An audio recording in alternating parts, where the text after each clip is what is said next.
ठीक है, हमारे पास ऑफर ही बहुत होता है कि चलिए ठीक है भाई हम भी कभी सेवा ले लें, बट मौका ही नहीं मिल पाता हमें, सालों भर का डिसिप्लिन ऐसा रहता है। ठीक है, तो हमें भी मौका मिल जाता है एंजॉय करने के कभी कभी। ठीक है, अपने मित्रों के मदद से ही, बहुत सारे मित्र ही हैं हमारे साथ वाले, सब काफी सीनियर पोस्ट में हमारे मित्र, जूनियर वगैरह। आप कहीं भी ट्रेनिंग करेंगे, आई होप मेरा कोई ना कोई दोस्त सीनियर या जूनियर ही आपको ट्रेनिंग देगा। मतलब अब तो अकेडमी में भी पढ़ा रहे हैं हमारे मित्र वगैरह, मसूरी में भी हमारा जूनियर भी क्लास लेता है, हैदराबाद में भी लेता है।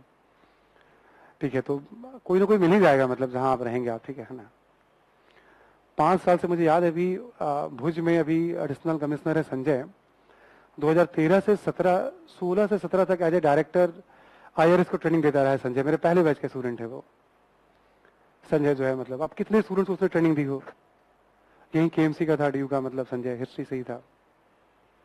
तो ऐसे तो सिंसियरिटी। अब हमारे साथ वाले में क्या देखा हमने, जितने हम लोग हिस्ट्री वाले थे या पॉलिटिकल साइंस वाले, ज्योग्राफी वाले, बहुत कम सिंसियर हो पाते थे। ये सब बाद में रियलाइज हुआ, उस समय लगता था कि नहीं यही जीवन है। ये सब बाद में, जब आपका खाली वक्त होता है ना, जैसे नेपोलियन जब जीतता गया तो जीतता गया, जब अंग्रेजों ने उसे सेंट हेलेना में बैठ दिया और आत्मकथा बैठ के लिख रहा था, अरे यार मैंने ये गलती कर दी, अरे यार मैंने ये गलती कर दी। मैं कहता हूं ना, 10वीं आपको टफ लगेगा, 12वीं में 10वीं आसान लगता है, 12वीं टफ लगेगा, कॉलेज में 12वीं आसान लगता है। UPSC का भी उतना ही खेल है। बस जिस समय आपको बनना है उस समय इस पे कमांड कर लीजिए और इसको आसान बना लीजिए आप, वरना बाद में तो आसान लगता ही है। तो एक मंत्र सब लोग रखिएगा कि लाइफ में जो आपकी हॉबी है, मुझे पढ़ाई को ही, चॉइस कुछ भी नहीं है। आपको कोई विषय पसंद आए, कोई टॉपिक पसंद आए ना आए, कुछ चॉइस नहीं है आपके पास। जो सबसे नापसंद वाला टॉपिक है ना, उसको सबसे पसंदीदा बनाइए अपना, 4, 6, 10 लोगों को समझाने के योग्य बनिए आप। फिजिक्स में मुझे मजा नहीं आता है, चॉइस आपका नहीं है, फंस जाएंगे आप। ज्योग्राफी में मुझे मजा नहीं आता है, हिस्ट्री में, चॉइस आपका नहीं है। वो सब करेगा जो निकालने के लिए जरूरत है, झुकेगा नहीं। ठीक है, वो सब करेगा जो निकालने के लिए। और बैकग्राउंड वगैरह के भ्रम में मत रहिएगा, जैसे हिस्ट्री हमारा बैकग्राउंड है, ज्योग्राफी हमारा, ऐसा कोई भ्रम मत पालिएगा। जैसे बताया जाए वैसे काम करिएगा। ठीक है, मेरा भी बहुत अच्छा वाला इतिहास का बैकग्राउंड रहा है। ठीक है, और समय के हिसाब से जब नेट JRF पढ़ाते थे तो कथा कहानी हमारे पास भी बहुत होती थी। ठीक है, धीरे धीरे मतलब जैसा जैसा रिक्वायरमेंट होता है उस हिसाब से आप, ठीक है, तो डिसिप्लिन होकर के एकदम आप लोग समर्पित रहिएगा, है ना। ऐसे ही इलाहाबाद से मतलब काफी समय बिताया ना शुरुआती दौर में, तो ठीक है, तो वो किस्से वगैरह कुछ याद आते हैं मुझे स्टूडेंट के, है ना। ठीक है, इलाहाबाद में मुझे याद है कि एक टीचर पढ़ा रहे थे हमारे सहयोगी, उनसे पूछा था, कभी वहीं पे सवाल पूछा था पहली बार। ठीक है, सर गांधी जी के डंडे की लंबाई कितनी होती थी?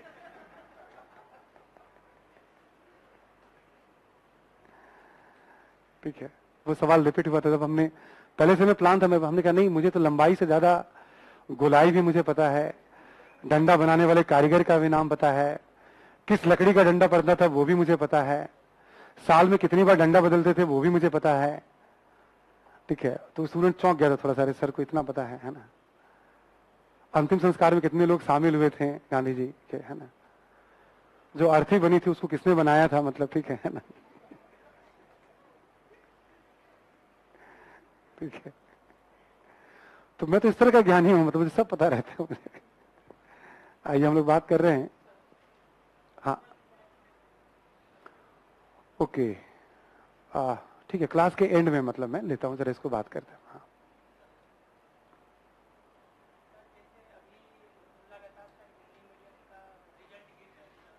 हाँ,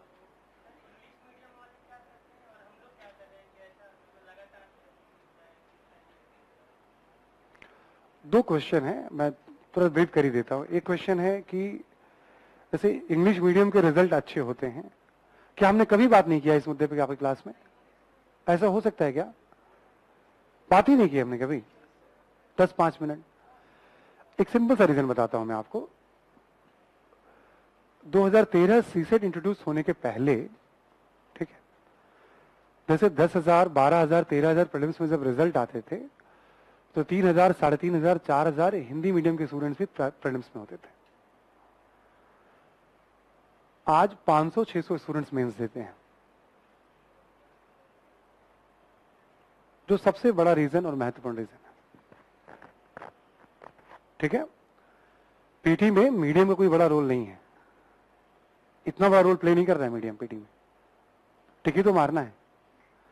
जो मैं हिस्ट्री पढ़ा रहा हूं अंग्रेजी में क्या इससे अलग इतिहास थोड़ी हो जाएगा, ना संविधान अलग होगा ना ज्योग्राफी अलग होगा। क्लियर सभी को ना? पहला रीजन क्लियर सभी को ना? यदि 4,000 रिजल्ट होते थे पहले तो उसमें 100 सिलेक्शन भी होता था। यदि 500, 600 लोग ही मेंस दे रहे हैं, आप रेशियो निकाल सकते हो। क्लियर ना सभी को? रिजल्ट कम क्यों हुआ इसके बारे में एक दो बातें। सीसेट जब इंट्रोड्यूस हुआ था तो उसके नंबर ऐड होते थे, और सीसेट का नेचर ऐसा था जो पब्लिक स्कूल से पढ़ के आए हों बच्चे या जो अच्छे एजुकेशन बैकग्राउंड वाले हों। हिंदी में बच्चे अच्छे बैकग्राउंड वाले भी आते हैं और ग्रामीण पृष्ठभूमि से भी बड़ी संख्या में बच्चे आते हैं। तो ग्रामीण पृष्ठभूमि के बच्चों के पास उतना एक्सपोजर नहीं होता जितना कई बार पब्लिक स्कूल वाले बच्चों के पास होता था। तो सीसेट के पैटर्न ने नुकसान पहुंचाया शुरू के 2-3 साल, ठीक है। ये कहीं ना कहीं यूपीएससी का एक मतलब जो डिसीजन था उसका नुकसान हुआ, ठीक है, उस डिसीजन के कारण नुकसान हुआ। बाद में मूवमेंट चला, सीसेट को क्वालिफाई कर दिया गया, बट क्वालिफाई में भी स्टैंडर्ड इतना रहता है। हम केवल अपनी क्लास की बात करें, हम जितने बैचेस हम लोग पढ़ाते हैं उसमें भी हर एक साल मुझे लगता है 5-6 स्टूडेंट को, 10 स्टूडेंट को व्यक्तिगत रूप से मैं जानता हूं जिनका जीएस में बहुत अच्छा स्कोर है बट सीसेट क्वालिफाई नहीं कर पाते हैं। समझ में आ रही बात? बहुत क्लियर कर दे रहा हूं कि आज भी जो 500-600 है ना, यदि स्टूडेंट ठीक से प्लान करे तो वो संख्या 1000 हो जाए यदि वो सीसेट अच्छा कर ले तो, क्योंकि जीएस तैयार है उनका। दूसरा रीजन, ठीक है। इसके बाद बाकी रीजन का ज्यादा क्या सरोकार बताऊं। जैसे एक तो आयोग की गलती पहले बार में रही, अब थोड़ा पढ़ाने वालों की भी बहुत सारी गलतियां हैं, ठीक है। क्या जाऊं उसके ऊपर, मतलब कोचिंग वगैरह जो हैं जो पढ़ाते हैं उनका भी बहुत, जब सिलेबस चेंज हुआ, ठीक है, पूरे मुखर्जी नगर में मुझे लगता है कि 12 साल 13 साल से 10 साल से पढ़ाने का जो अनुभव आज के हिसाब से देखें तो 4-5 लोग ही, टोटल 4-5 टीचर ही जीएस पढ़ाया करते थे। आज 50 टीचर पढ़ाते हैं, ठीक है, और उनको जीएस का एबीसीडी का भी आइडिया नहीं था।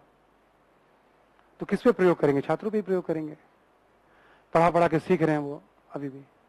तो ऐसे भी चला है धंधा, मतलब कुछ का कुछ, कुछ का कुछ, ठीक है। कुछ और टेक्निकल रीजन वगैरह शुरू में रिजल्ट कम होने के। पहले जो एग्जाम होता था, सुन पा रहे हैं सभी लोग ठीक से? ये जरा एसी के कारण थोड़ा सा आवाज अब है ना। 1800 नंबर 2000 नंबर का मेंस होता था, 1200 नंबर के 2 ऑप्शनल होते थे, 600 नंबर के। स्टूडेंट के पास चॉइस होता था, ठीक है। ऑप्शनल वैसा ले लो जिसमें मटेरियल आसानी से उपलब्ध है। जीएस का वेटेज कम होता था। अब जब सिलेबस चेंज हुआ 13 में,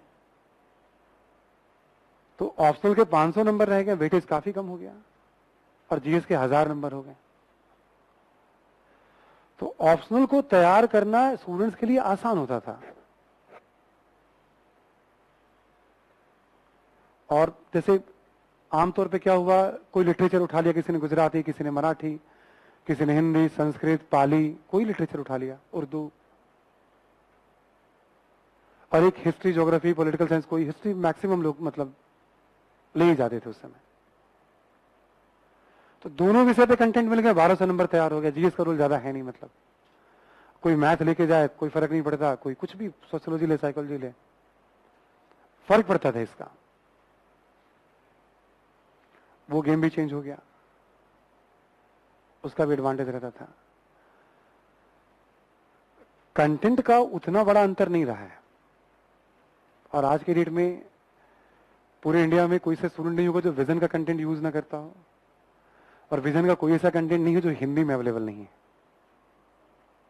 एक मिनट, ठीक है, समझ में आ रही बात? कंटेंट का उतना बड़ा इशू नहीं है। कारण नोट करते चलिएगा। पहला कारण पीटी में संख्या का कम होना। अभी भी संख्या ज्यादा हो सकती है और आप भी इसका शिकार हो सकते हैं, ध्यान रखिएगा। मैं पहले दिन क्लास में कहता हूं कि क्वेश्चन पेपर सब पलटना शुरू कर दो और सीसेट का पेपर सब पढ़ना शुरू कर दो। मैं सीसेट का एक्सपर्ट नहीं हूं, बट मैं मौसम को तो समझ ही रहा हूं क्या होता है। आज भी पीटी में रिजल्ट डबल हो जाए, सीसेट मुझसे ज्यादा लोग डिस्क्वालीफाई कर जाते हैं। जब 5-7 मुझे मिल जाते हैं स्टूडेंट बताने वाले, जबकि सबको मैं जानता भी नहीं हूं, तो सोचो हजारों की संख्या में एग्जाम दे रहे हैं स्टूडेंट। कुछ यूपीएससी की तरफ से गलतियां हुई जो सुधार दी गई हैं, अब उसको दोष दे नहीं सकते हम। पैटर्न चेंज होने से थोड़ा नुकसान हुआ, वो भी बात खत्म हो चुकी है। अब एक और जो बड़ा अंतर है कि इंग्लिश में किसी के पास जैसे वो ज्यादा, जैसे हिंदी में क्या, मुझे हालांकि अब वैसा अनुभव नहीं है, बट हिंदी में पहले रहा कि वो तो खोजी प्रवृत्ति बड़ी रही छात्रों की।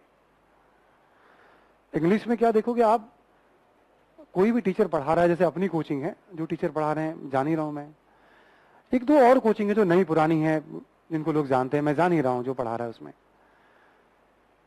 कुछ कुछ कोचिंग ऐसी है कि भाई वो 3 घंटे की क्लास में 1.5 घंटा तो वो टीचर मतलब मोटिवेट ही कर रहा है। फंस जाओगे, मेरी एक बात ध्यान रख लो, ठीक है, तब भी लोग क्वालिफाई कर रहे हैं, ठीक है, तब भी लोग क्वालिफाई कर रहे हैं, ठीक है। 1.5 घंटा 2 घंटा, मतलब बहुतों को मैं जानता हूं, 3-4 तो मेरे सहपाठी है ना, बैच में टाइप के हैं जो पढ़ा रहे हैं, मतलब, ठीक है, तो फिर भी लोग क्वालिफाई कर रहे हैं। तो क्या रीजन है उसका कि जितना नॉलेज है, जो रिसोर्सेज है, वो रिसर्च न करके हर चीज को वो टेस्ट राइटिंग पे इतना ज्यादा फोकस्ड है, बहुत इंपॉर्टेंस देते हैं वो लोग राइटिंग को। समझ में आ रही बात सभी को? एक डिफरेंस ये भी क्रिएट करता है, राइटिंग को बहुत महत्व देते हैं वो लोग। ये प्रैक्टिकल बता रहा हूं मैं आपको एकदम। चलो, एक कल्चर धीरे धीरे अब हिंदी में भी राइटिंग की आ गई है, बट हिंदी का जो कल्चर अब बदल रहा है पिछले 3 सालों से 4 सालों से, एक पॉजिटिव मूव की तरफ गया है। तो रिजल्ट कन्वर्ट होने में भी आप, मुझे लगता है बस वो टाइम चाहे इस साल हो, ये कोविड नहीं आता तो शायद वो टाइम शुरू हो गया था। कोविड आने से भी बहुत सारी चीजें बदली हैं, तो फिर पॉजिटिव मूव तो 3-4 साल में शुरू हुआ है। ऐसे भी अंग्रेजी में संख्या ज्यादा होती है स्टूडेंट की, जो हिंदी भाषी प्रदेश है वहां से भी अंग्रेजी में स्टूडेंट ज्यादा ही तो देते हैं एग्जाम। तो मतलब दोष ही मत दीजिएगा कभी आयोग को या फिर किसी चीज को। मैं बिल्कुल नहीं मानता हूं इसको, ठीक है ना, कि नहीं कॉपी चेक करने वाले अंग्रेजी में होते हैं। आयोग को इससे कोई मतलब नहीं है, वो फेयर बॉडी है, ठीक है, तो दोषी मत दीजिएगा आप, है ना। तो आप, ये 5-6 रीजन है, ठीक है। एक रीजन हमने बता ही दिया 3-4 साल में, जो मुखर्जी नगर के शिक्षक गण थे, मतलब कोई फिलोसफी पढ़ा रहा है 15 सालों से, कोई हिंदी साहित्य पढ़ा रहा है, अचानक रातों रात बोला कि अब मैं एथिक्स पढ़ाऊंगा, ठीक है ना, मतलब अब मैं ये भी पढ़ाऊंगा, अब मैं योग्य आदमी है बोलो। मैं योग्यता पे सवाल खड़ा ही नहीं कर रहा हूं, बट किसी भी चीज का ना एक प्लान होता है, एक प्रैक्टिस होती है, मतलब आप प्रयोग ही तो करोगे ना स्टूडेंट के ऊपर आप। तो ऐसे करके ना बहुत सारे लोगों ने, मतलब जितने फिलोसफी वाले थे सबने मतलब दावा किया कि मैं एथिक्स में ही पढ़ाऊंगा। एथिक्स एक जीवन का हिस्सा होता है, बहुत सारे विषयों की जानकारी चाहिए उसके लिए, मतलब फिलोसफी के बारे में जिसने कभी सोचा ही नहीं, मतलब ठीक पढ़ाते हैं बहुत सारे लोग उसमें भी, बट जो दृष्टिकोण देना पड़ेगा ना आपको, बहुत सारे विषयों को समझ होनी चाहिए आपके पास। फिर थोड़ा एक एडमिनिस्ट्रेटिव एथिक्स की समझ होनी चाहिए आपको, ठीक है। तो वैसे कर करके भी लोगों ने मतलब थोड़ा बेड़ागर किया, मतलब बट वो दौर जा चुका है, ठीक है। अब जिनको प्रयोग करना था कर लिए काफी, कुछ वो लोग भी सीख गए जो प्रयोग करने वाले थे, ठीक है। वो दौर जा चुका है, इट्स ए गुड टाइम, आपको बस पढ़ने की जरूरत है। क्लियर ना, सारे पॉइंट्स मैंने बता दिए। इसमें आप खुद देख लीजिएगा कि आप कहां हैं इसमें। टेस्ट सीरीज में गलती मत करिएगा आप, ठीक है। सीसेट को लेकर गलती मत करिएगा आप, बाकी रिजल्ट आप देख लीजिएगा, कोई इतनी बड़ी बात नहीं है। टेस्ट सीरीज और सीसेट को लेकर गलती मत करिएगा आप, बस आपके लिए सबक इतना है। क्या सवाल है आपका?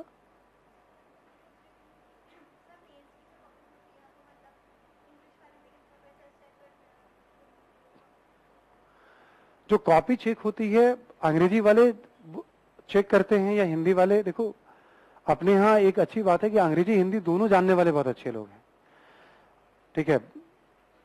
यूपीएससी का एक गाइडलाइंस होता है, जिन भी एक्सपर्ट को बुलाया जाता है, जरूरी नहीं कि प्रोफेसर को ही बुलाया जाए, उनकी अपनी टीम भी होती है, ठीक है। कई बार ब्यूरोक्रेट्स भी उसमें रोल प्ले करते हैं।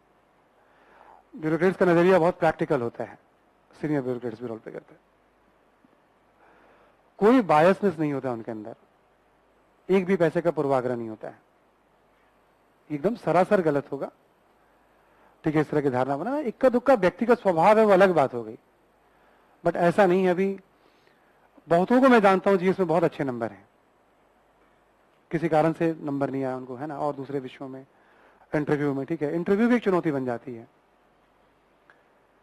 इंटरव्यू का थोड़ा एक अलग खेल है, वो भी एक चुनौती रहती है कई बार। एवरेज अंग्रेजी के स्टूडेंट्स के नंबर ज्यादा होते हैं उसमें भी। इंटरव्यू में ये मतलब नहीं होती, थोड़ा बहुत बैकग्राउंड वगैरह देखते हैं, कॉन्फिडेंस लेवल देखते हैं, इंटीग्रिटी देखते हैं,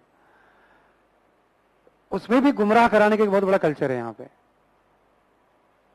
जबकि हम जैसे हैं वैसे ही रहें और थोड़ा सा बस समझ लें, पॉलिश कर लें उसको।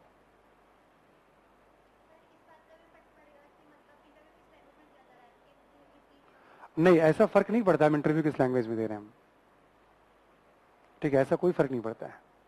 वो तो चॉइस है, आप अंग्रेजी में एग्जाम दो, हिंदी में इंटरव्यू दे दो आप।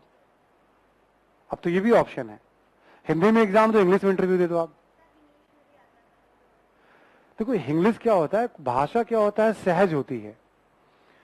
हर दौर की एक भाषा होती है, जैसे आज की भाषा ही इंग्लिश हो गई है, अखबारों की भाषा इंग्लिश हो गई है, बोलचाल की भाषा वही लोग समझते हैं बेटर तरीके से।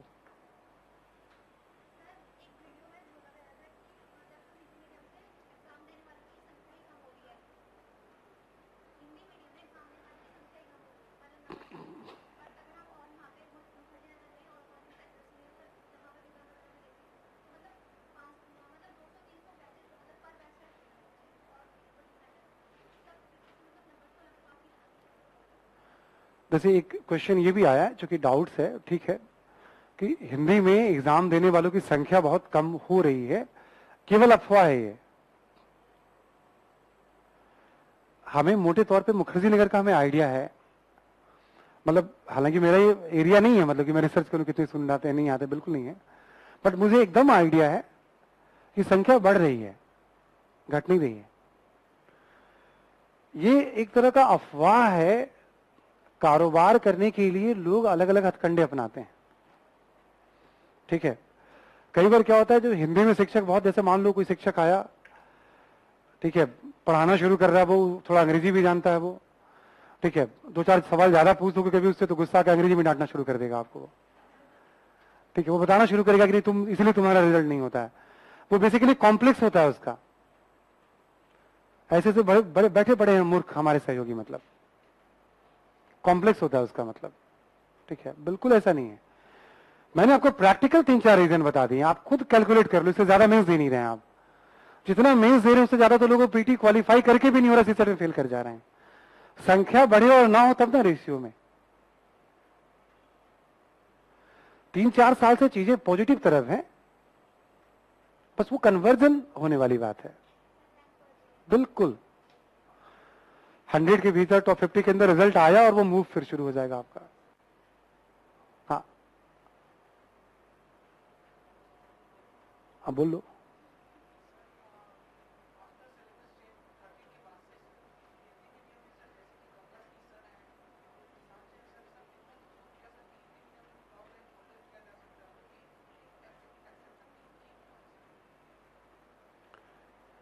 ठीक है, एक क्वेश्चन है कि भाई जैसे कुछ कुछ ही टॉपर क्यों आते हैं, मतलब वो संख्या की बात है, हिंदी में जो भी टॉपर आए हैं मतलब वो संख्या की बात है ना, नंबर ऑफ स्टूडेंट्स कम है आपके,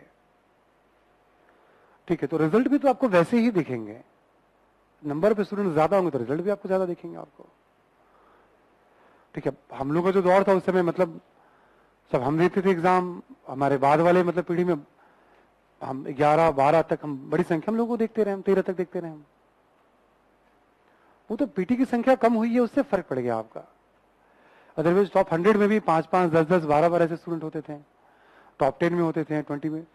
फिर हिंदी एकमात्र भाषा नहीं है ना, कोई गुजराती में देता है, कोई मराठी में देता है, बहुत सारी भाषाएं भी हैं। एकमात्र हिंदी कोई तमिल में देगा, तेलुगु में देगा, मलयालम में देगा, एकमात्र हिंदी ही नहीं ना, हमारी बहुत सारी भाषाएं भी तो हैं। देखो वैसे नॉर्मली मैं लेता नहीं हूं, बट आज हमने क्वेश्चन जानबूझ के ले लिया है क्योंकि देखो मन में दुविधा है, परेशानी है, तो पढ़ाई में भी कई बार आपको ये क्लियर रहिएगा कि जो मैं बता रहा हूं वो बिल्कुल प्रमाण के साथ बता रहा हूं और साइंटिफिक बता रहा हूं मैं आपको, भेदभाव रीजन नहीं है इसका।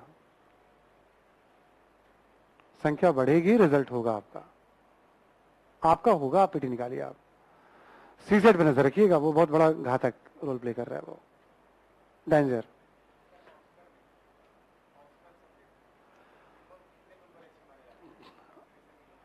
देखो जैसे क्वेश्चन है कि कितने नंबर सिलेक्शन के लिए अच्छे होते हैं, ये क्वेश्चन के लेवल पे डिपेंड करता है। वैसे एग्जाम्पल के तौर पे 3 साल पहले जो इंटरव्यू कॉल आया 774 नंबर पे आया।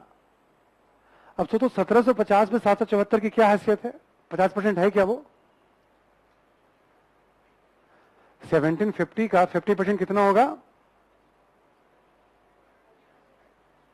बताओ मुझे बताओ यार, मुझे कैलकुलेट नहीं होता है। 850 से ज्यादा ही होगा ना, 950, 850 कुछ ऐसा होगा। 775 नंबर पे इंटरव्यू कॉल गया, यानी 45% भी नहीं होगा वो, क्लियर ना।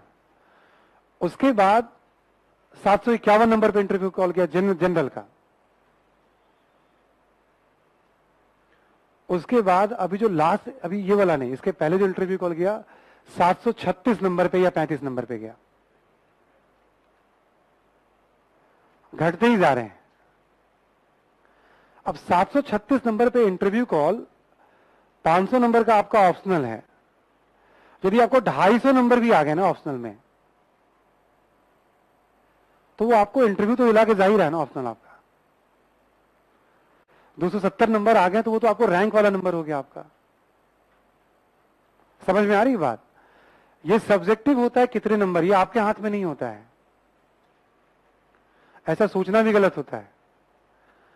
आपका काम होता है जीएस और ऑप्शनल में बेस्ट से बेस्ट अपना एफर्ट देना।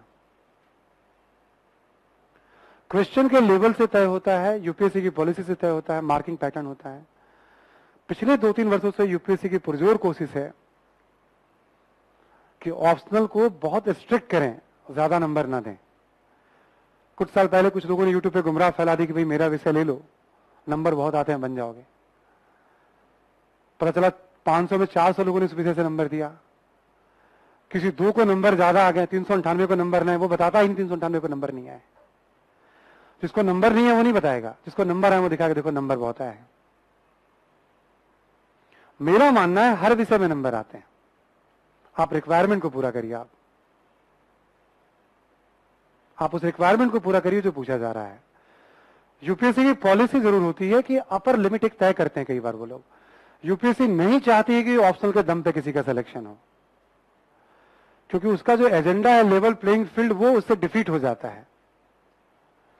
वो चाहती है जीएस, निबंध और इंटरव्यू के दम पे सिलेक्शन हो, ताकि प्रतियोगिता बराबरी के स्तर पे हो, सबको एक समान मौका मिले। समझ में आ रही बात? ऑप्शनल में कभी किसी का समय अच्छा रहा तो 300 प्लस भी जा सकता है वो, सबका वो ऑप्शनल नहीं है ना, तो बराबरी की लड़ाई नहीं होती है। इधर काफी स्ट्रिक्ट है मार्किंग पैटर्न में, तो इससे तय होता है। यदि ये कटअप 800 चला गया मान लो इंटरव्यू कॉल का, तब 250 नंबर भी ऑप्शनल में है तो अच्छा नहीं माना जाएगा आपका। समझ में आ रही बात? जैसे आपने मान लो 800 कटअप गया और आपको जीएस में 450 नंबर आए, अच्छा नंबर है। 700 कट ऑफ गया, जीएस में 450 नंबर आए, ये फर्स्ट रैंक आने वाला नंबर है। मार्किंग तो क्वेश्चन पे डिपेंड करता है ना, आप ऐसे मत चलेगा पिछली बार की तुलना में आपने इंटरव्यू दिया, आपको 450 नंबर आए, 800 नंबर इंटरव्यू कॉल पे था, अच्छा नंबर है। अगली बार आपने इंटरव्यू दिया, 400 नंबर आए और 700 ही कट ऑफ गया है, बहुत अच्छा नंबर है। आपके नंबर कम हो गए फिर भी अच्छा नंबर है। यही मैं सिखाता रहता हूं, कुछ क्वेश्चंस नहीं बनेंगे मैं इसमें घबराओ मत, तुमसे नहीं बनेंगे तो किसी से नहीं बनेगा। जो बन रहे हैं उसमें बेस्ट दिमाग लगाओ अपना। प्रतियोगिता ऐसे दूसरा कौन बना ले जाएगा? हिस्ट्री के लेवल पे तो मैं कॉन्फिडेंट रहता हूं, कौन बना लेगा? कितना पढ़ते हैं, कौन सा नोट्स है, कौन सा किताब, हमें नहीं पता है क्या? हमें भी खूब पता है ना। जो बनता है वो बेहतर करो। कैसे बेहतर करें, कैसे राइटिंग करें हम, ये यूपीएससी और क्वेश्चन के लेवल पे डिपेंड। पीटी में भी यही होता है, कभी कट ऑफ ऊपर जा सकते हैं, कभी नीचे जा सकता है। आप अपना बेस्ट दीजिए। हम एक आइडिया बना के चलते हैं कि नहीं मेरे इतने नंबर आने चाहिए अपने लिए, बट वो डिपेंड करता है क्वेश्चन पेपर पे। नंबर ज्यादा भी आ सकते हैं, कम भी आ सकते हैं। आपको क्या जज करना है? 20 क्वेश्चन में हमने 20 अटेम्प्ट लिया कि नहीं मेंस में? 18 तो नहीं रह गए हमारे, 17 तो नहीं। जो छूट गया, क्या दूसरे को आता हुआ, क्या तैयारी में कुछ कमी रह गई थी क्या मेरी?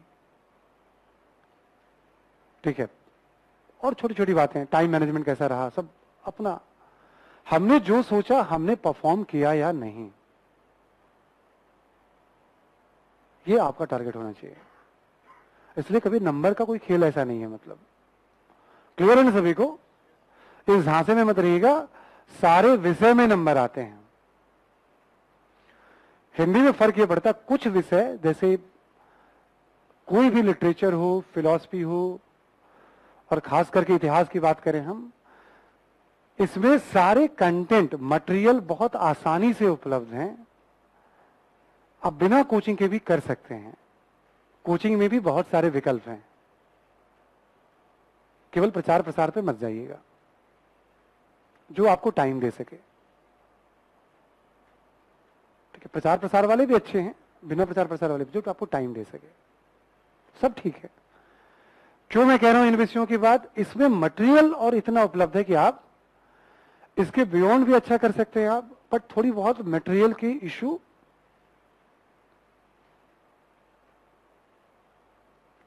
ठीक है। तो आप पढ़ते हैं तो टीचर से समझने की कोशिश करिएगा। ठीक है, तो रिपीट कर दूं, लिटरेचर, फिलॉसफी, हिस्ट्री, कोई शक नहीं है, ठीक है, कि इन विषयों में मटेरियल पर्याप्त उपलब्ध होते हैं। इसके बाद भी मैं कह रहा हूं ज्योग्राफी, पॉलिटिकल साइंस, सोशियोलॉजी, जिसको जो लेना डरेगा नहीं वो। आप समझिए, ठीक है, मेरा हर विषय पे इतनी पकड़ नहीं है, बट मुझे इतनी समझ है कि मैटर में अंग्रेजी के सोर्स पे बहुत निर्भरता होती है, अखबारों के साथ हमें बहुत जुड़ना होता है उसमें अपने मैटर के लिए। ठीक है ना? तो आप कैसे उसको यूज करेंगे, आप ठान लीजिए, आपका हो जाएगा। मत देखिएगा पिछला रिकॉर्ड क्या है, अगला रिकॉर्ड क्या है। बस मार्गदर्शन करने वाला थोड़ा आपका साथ दे, टाइम बच जाएगा आपका। रास्ता तो बनाएंगे ही आप, थोड़ा टाइम बचेगा आपका, बस इतना ही अंतर होता है। यदि इतिहास आप खुद से भी पढ़ लेंगे, समय हम साथ पढ़ रहे हैं तो थोड़ा समय कम लगेगा, चीजों को थोड़ा जल्दी समझ लेंगे आप, बस इतना अंतर है। पढ़ना तो आप ही को है। क्लियर ना ऑप्शनल को लेकर के? बैकग्राउंड आपका है, आप उसको चॉइस में ले सकते हैं। किसी का मैथ हो, कुछ भी हो, एग्रीकल्चर हो, आप ले सकते हैं। आप क्वेश्चन पेपर एनालाइज करिए, कोशिश करिए कोई मार्गदर्शन आपको, कोशिश करिए कि मार्गदर्शन हो। बहुत सारे स्टूडेंट्स मुझे कह रहे थे ऑप्शनल के लिए भी बैकग्राउंड को ले सकते हैं आप। ठीक है, मार्गदर्शन का बहुत बड़ा रोल है। जैसे मान लो हिस्ट्री है मेरा ग्रेजुएशन में, मैं पीजी में मैं लेना मतलब यूपीएससी ऑप्शनल में, मेरा मन कर रहा है कि नहीं मैं दूसरा फिलॉसफी ले लूं, मेरा मन कर रहा है कोई और एंथ्रोपोलॉजी ले लूं, तो मैं ले लूं। डरना नहीं कि हिस्ट्री क्यों छोड़ के आपने, इसमें कोई डर नहीं होता है। इंटरव्यू में क्या हो जाएगा, कुछ नहीं होता है। एक लाइन एक वाक्य की रचना होती है, मुझे पता है क्या कहना होता है, वो सब ट्रेंड कर दिया जाएगा आपको, समझ जाएंगे आप भी। आपका इंटरेस्ट है और मार्गदर्शन करने वाला है तो आप लीजिए। हमने जिन ऑप्शन के बारे में बात की, केवल और केवल मैटर की उपलब्धता के कारण हमारे दौर, शुरुआती दौर में यदि हम कैलकुलेट करें 2000 से लेकर 2012-13 के बीच में यदि 100 आईएएस हुए होंगे तो 80 आईएएस का इसी में से कोई 2 ऑप्शनल रहा होगा जो मैंने बोला है।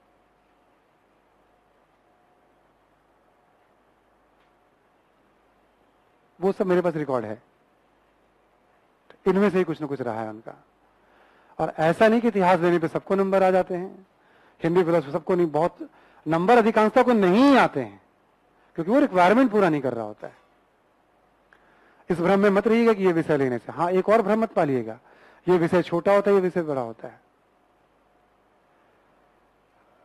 ठीक है, यूपीएससी, ठीक है ना, किसी विषय का फूफा जी नहीं है, वो मामा जी नहीं है, वो कि भाई वो बुआ नहीं है कि हाँ भाई तुम्हारा विषय बहुत, हिस्ट्री ठहरा हुआ विषय है, उसमें घटनाएं अधिक पढ़नी ही होंगी, लॉजिक है। पॉलिटिकल साइंस में आईआर रोज आपको अलग से अखबार पढ़ना होगा यदि आपको अच्छा करना है तो, रोज अखबार पढ़िए आप, दम में तो पढ़िए आप। जिसकी सारी घटनाएं घट चुकी हैं, हम कैसे उम्मीद करें कि बहुत छोटा होगा वो? फिर तो बायस हो जाएगा ना ये, तो फिर एक विषय के प्रति। अब जैसे मान लो कोई विषय है उसका जीएस में रोल नहीं है, जैसे मान लो एग्जांपल के तौर पे हमने संस्कृत ले लिया, ठीक है, टीचर ने 3 महीने में करा दिया। संस्कृत की तो एक पैसे उपयोगिता नहीं है ना हमारी जीएस में। हम हिस्ट्री, ज्योग्राफी, पॉलिटी कुछ भी पढ़ते हैं, पॉलिटिकल साइंस, उसका तो रोल तो है जीएस में। अब जितनी बार आप रिवीजन करोगे, महीने महीने आपका समय जाएगा, जब कैलकुलेट करोगे तो पता चला हमने 8-9 महीने हिंदी साहित्य पढ़ा, 10 महीने पढ़ गए, संस्कृत पढ़ लिए हमने। उस समय लगता है कि छोटा सिलेबस है इसका। फाइनली जब कैलकुलेट करोगे, ये आधार नहीं होना चाहिए डिसीजन का। आपका डिसीजन लीजिए आप, इंटरेस्ट और मार्गदर्शन देखिए और पढ़िए आप, ये आधार नहीं होना चाहिए, गलत। मेरी बात साफ साफ पहुंच पा रही है ना आप लोगों तक? ये आधार नहीं, आप लीजिए, संस्कृत लेना मुझे लीजिए आप, इसको आधार मत बनाइए। ये भी गलत होता है, ये स्कोरिंग होता है, नॉन स्कोरिंग होता है, गलत। लिखने वाले को नंबर आता है, सरासर गलत। हर विषय से सिलेक्शन होते हैं। मुझे लगता है कोई कंफ्यूजन नहीं रहना चाहिए इसके बाद, ठीक है, कंफ्यूजन मत रखना आप, ठीक है। ये मुझे कोई ऐसा इंडिविजुअल को इंटरेस्ट नहीं है हमारा, मतलब, और रहता भी हमारा तो यही बात कहते हैं हम, जो मुझसे ऑप्शनल कभी पढ़ता भी था तब भी यही बात कहते थे। 4 साल से अपने ही क्लास के इतने सारे स्टूडेंट संख्या में मुझे कहते हैं पढ़ा दीजिए, मैं नहीं पढ़ा पाता हूँ। मैं बार बार कहता हूँ भाई मैं जस्टिस अभी नहीं कर पाऊंगा, जब मुझे लगा कि मैं जस्टिस कर पाऊंगा तो मैं पढ़ाऊंगा। मुझे संख्या से कभी सरोकार नहीं रहता है, चाहे 10 स्टूडेंट हो, 5 हो, 1000 हो, 500 हो, ठीक है, मुझे उससे कोई फर्क नहीं पड़ता है। पढ़ाने में मुझे मजा आता है, ठीक है, मैं पढ़ाना ही एंजॉय करता हूं, ठीक है। क्योंकि एक जिम्मेवारी होती है, कोई भी जिम्मेवारी जैसे मैंने ली तो एक रिस्पॉन्सिबिलिटी है ना। मुझे पता है कि मैं जितना चाहता हूं देना वो अभी शायद ना दे पाऊं, ठीक है, तो वो द्वंद्व, उस द्वंद्व में रहना नहीं चाहता हूं मैं भी, इसलिए मतलब, ठीक है, तो ये पार्ट होता है हमारा, है ना। तो ऑप्शनल को लेकर के आप कंफ्यूजन मत रखिएगा, आप पता कर लीजिएगा, आप शायद कोई एक विषय अंग्रेजी में भी दे सकते हैं आप, ऐसा है ना रूल, मतलब बाकी विषयों को हिंदी में भी। अब फ्लेक्सिबल है यूपीएससी का भी, तो आप देख लीजिएगा, आप, आपका बैकग्राउंड है, आप सहज है तो उसमें डरिएगा मत आप। किसी को साइकोलॉजी लेना हो, एंथ्रोपोलॉजी लेना हो, सब बहुत अच्छे विषय रहे हैं कभी, मतलब अभी भी, ठीक है। तो बैकग्राउंड हो सकता है आपका एक, हिंदी में बेटर बताई दिया हमने आपको, प्लस इंटरेस्ट और गाइडेंस। कभी कभी मैं गाइडेंस को ज्यादा बड़ा रोल देता हूं कि वो इंटरेस्ट पैदा कर देगा। आप में से कईयों का बैकग्राउंड तो इतिहास नहीं रहा होगा ना, मॉडर्न इंडिया आपने पढ़ा ही है ना, 80% ऑप्शनल का वही सिलेबस है। एंशिएंट मेडिवल हिस्ट्री जो है करीब करीब 25% मैं ऑप्शनल का कवर कर रहा हूं, पूरा नहीं, पर परिचय पूरा हो जाएगा आपको क्या है। ठीक है, क्लियर ना सभी को? तो वो तो इंटरेस्ट पैदा करने के ऊपर कि कौन कैसे बता रहा है, पढ़ा रहा है आपको, है ना। तो मार्गदर्शन का एक बड़ा रोल है, ये ध्यान रखिएगा आप लोग। ठीक है, चलिए हम लोगों का ये सेशन जो था मतलब थोड़ा हटके सेशन था, है ना। ब्रेक लेते हैं हम लोग, ब्रेक के बाद फिर हम लोग बुद्ध की शिक्षाओं पे बात करते हैं। अब आप लिखें बुद्ध की प्रमुख शिक्षाएं।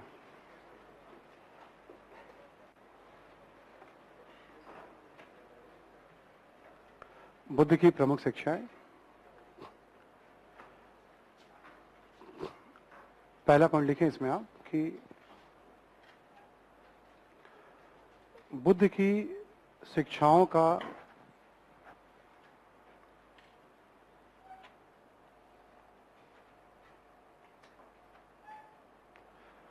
बुद्ध की शिक्षाओं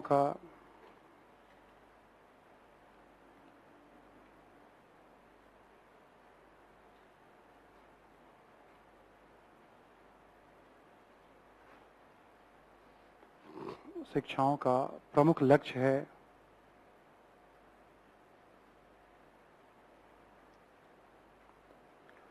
निर्वाण या मोक्ष की प्राप्ति।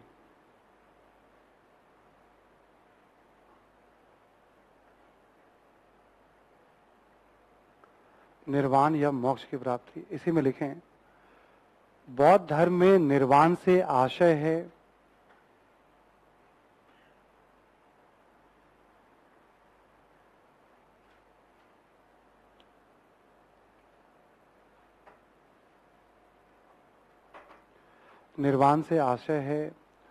दुखों से मुक्ति,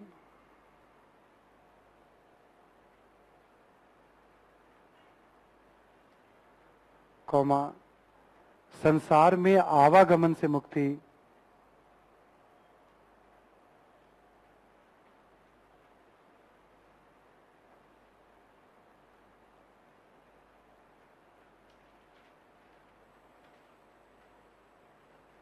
ठीक है। दुखों से मुक्ति मतलब निर्वाण का मतलब या मोक्ष, तो कहते हैं जो संसार में आना जाना लगा हुआ उससे मुक्ति और दुखों से मुक्ति। ठीक है, तो ये मेन गोल है उनका, जब बुद्ध जो शिक्षा अपना दे रहे हैं कि जो भी उनके रास्ते पे चलेगा उसको दुखों से मुक्ति, आवागमन के चक्र से मुक्ति मिलेगी। आगे लिखें आप,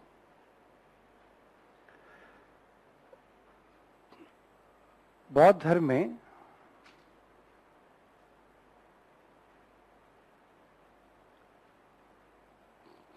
निर्वाण के लिए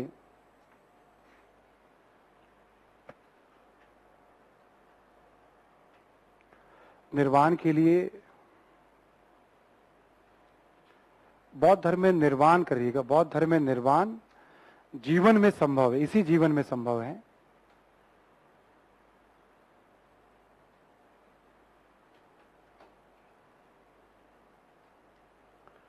इसके लिए शरीर त्याग करने की आवश्यकता नहीं है।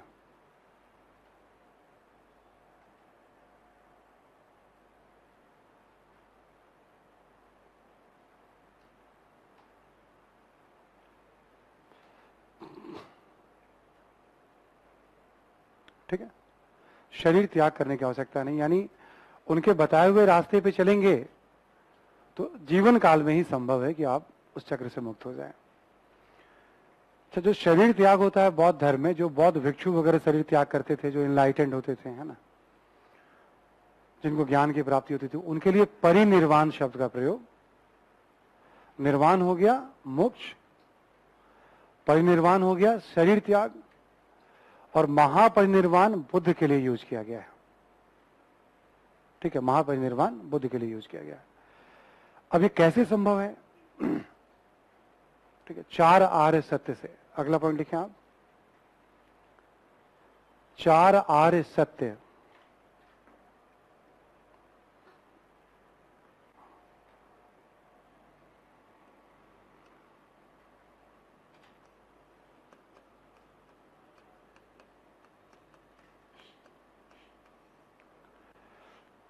ठीक है।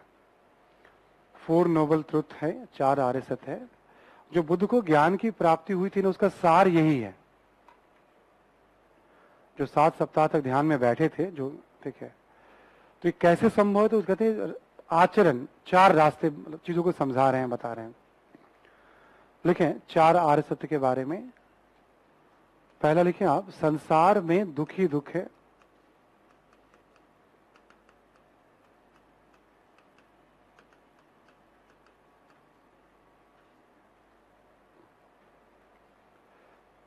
ठीक है, मैं समझा देता हूं अभी। दूसरा पॉइंट लिखें, दुख का कारण है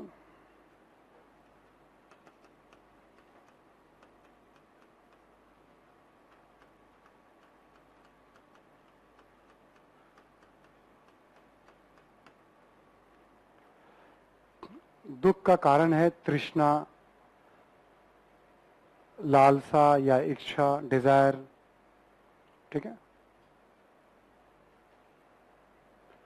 संसार में दुख ही दुख है, दुख का कारण है। तीसरा लिखें आप, दुख का निरोध संभव है।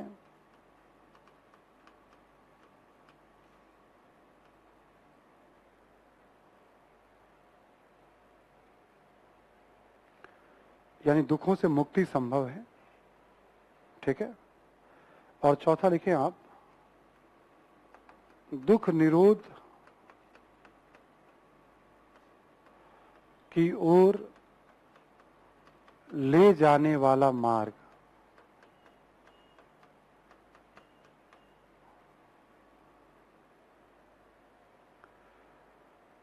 दुख निरोध की ओर ले जाने वाला मार्ग या अष्टांगिक मार्ग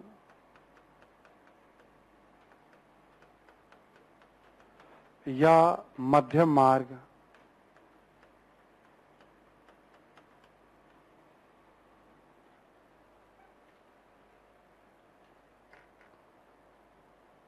ठीक है,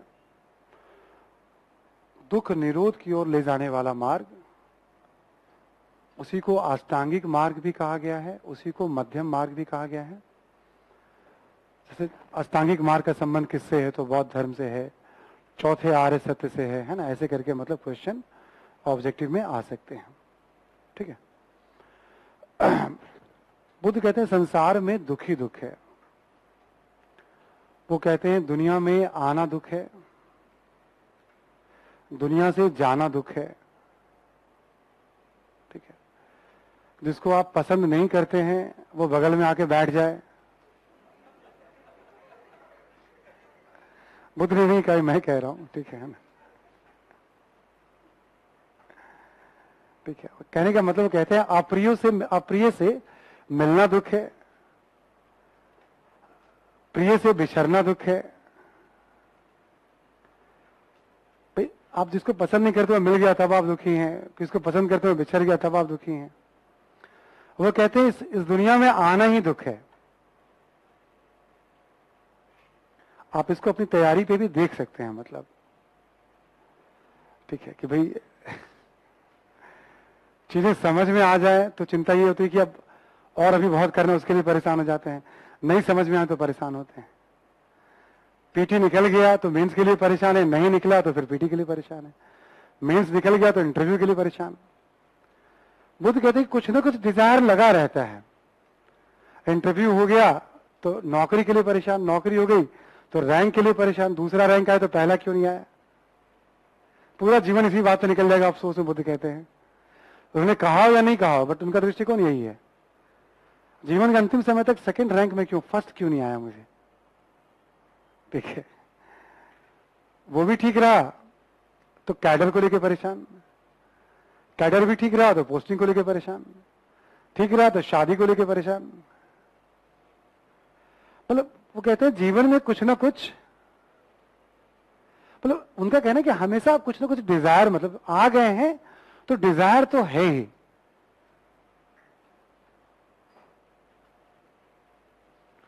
और कहते हैं जैसे आपके कोई आप डिजायर आपकी फुलफिल जब हो जाती है तो फुलफिल होने के पहले आप जहां थे, फुलफिल होने के बाद भी आप वहीं रहते हैं, फिर एक नई डिजायर।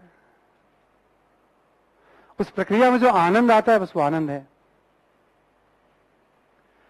गंभीरता से मत लीजिएगा आप लोग, ठीक है, मतलब एग्जाम पास करने के लिए समझिएगा।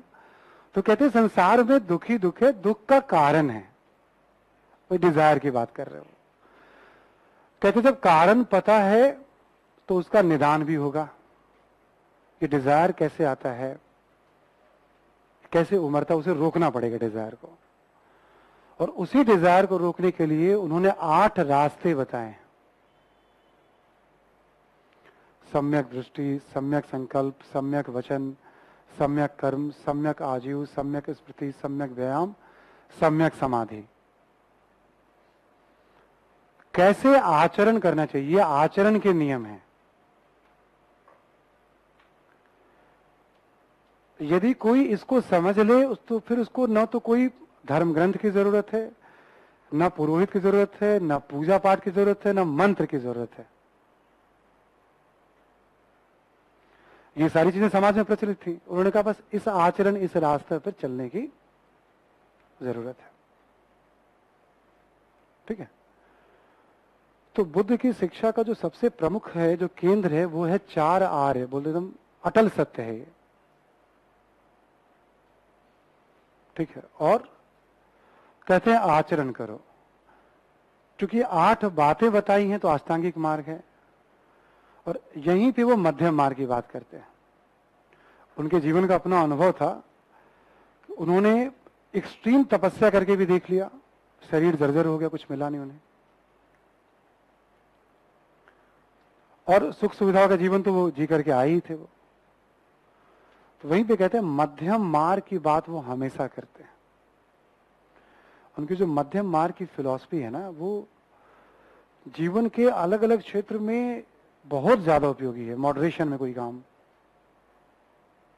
ठीक है, मध्यम मार्ग की बात करते हैं। इसी को यहीं पे एग्जाम्पल देके समझा भी रहे थे अपने कुछ शिष्यों को।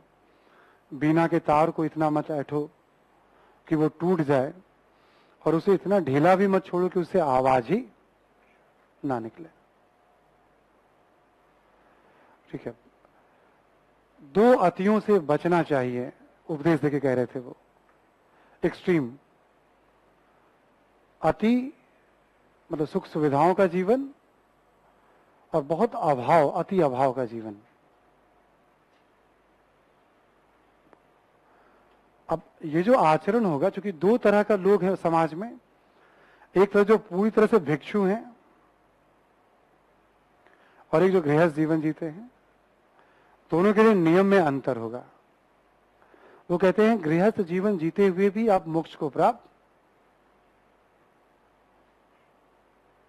कर्म करने, जिसका जो कर्म है वो कर्म करें, बस अनुशासन में अंतर आ जाता है। भिक्षुओं के लिए थोड़ा कठोर अनुशासन की अपेक्षा की गई है। अगला पॉइंट लिखें, दूसरे एवं तीसरे आर्य सत्य के संदर्भ में ही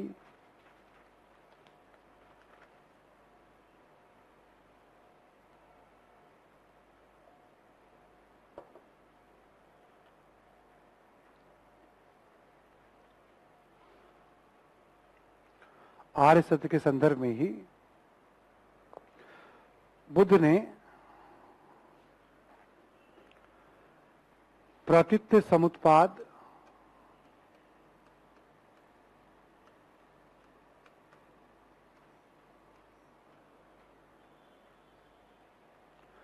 प्रतीत्य समुत्पाद या कार्य कारण का सिद्धांत, या कार्य कारण का सिद्धांत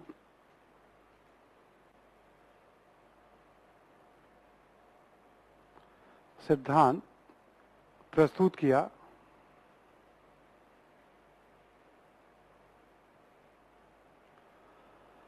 और 12 कड़ियों के माध्यम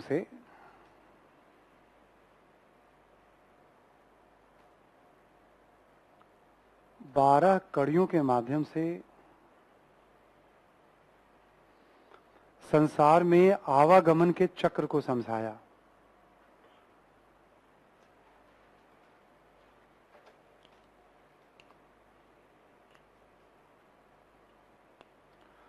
संसार में आवागमन के चक्र को समझाया। ठीक है, 12 कड़ियां हैं। देखो फिलॉसफी में तो बहुत छोटी छोटी बातें हैं और वो कोई बहुत बड़ा दार्शनिक ही उस तरह से कड़ियों को स्पष्ट करेगा।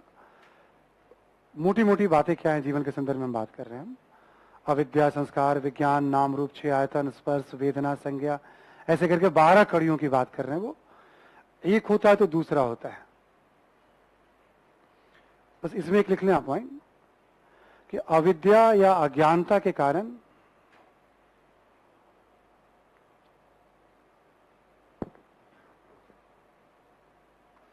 अविद्या या अज्ञानता के कारण व्यक्ति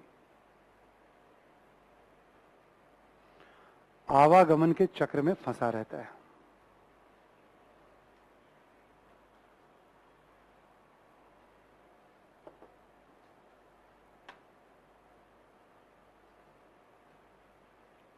ठीक है,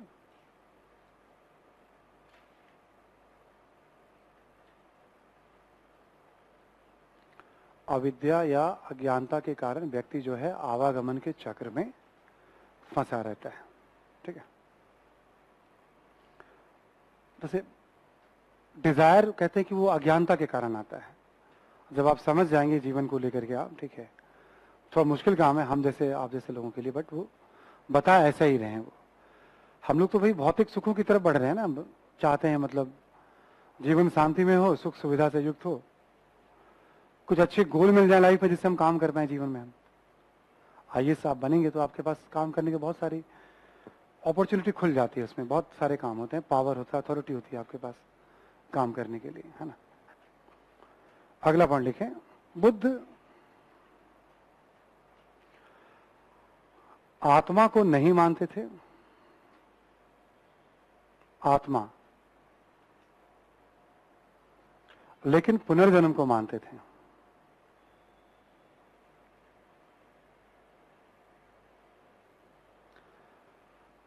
और वे चरित्र के पुनर्जन्म की बात करते थे।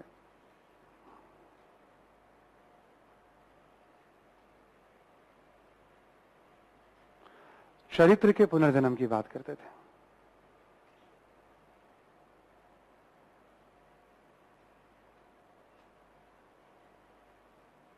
इसे एक एग्जाम्पल के माध्यम से समझाया भी गया है बहुत ग्रंथों में कि जैसे समुद्र में कोई लहर उठती है, फिर लहर जब गिरती है फिर अगली लहर उठती है ना।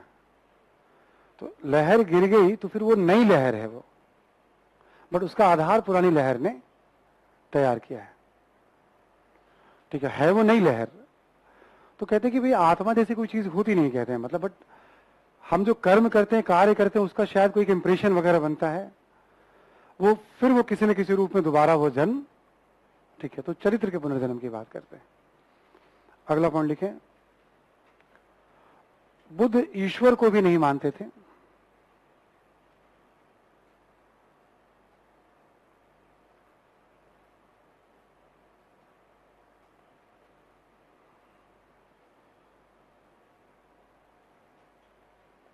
ठीक है, बुद्ध ईश्वर को भी नहीं मानते थे तथा सृष्टि को क्षण भंगुर मानते थे।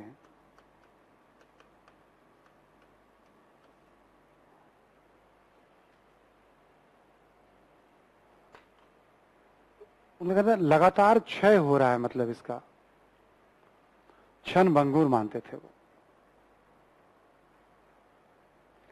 मतलब वो कहते थे सब प्राकृतिक नियमों से चल रहा है, कोई अलग से ईश्वर नहीं जिसने दुनिया को बनाया हो। ठीक है, वो उस दौर में ये बात कह रहे हैं ना। नॉर्मली ईश्वर और आत्मा के मुद्दे पे वो चुप भी रह जाते थे। आर्य शर्मा कहते हैं अपनी किताब में कि भाई विवादास्पद विषय था, तो उनको था कि भाई आम लोगों को समझाना बड़ा मुश्किल काम है। भिक्षुओं को तो उसका ज्ञान देते थे, बाकी वो चुप रह जाते थे उसके बारे में। उनका यह था कि लोगों को कर्मकांडों से, अंधविश्वासों से बाहर निकालें। अगला पॉइंट लिखें, देखिए पुरोहितवाद, कर्मकांड,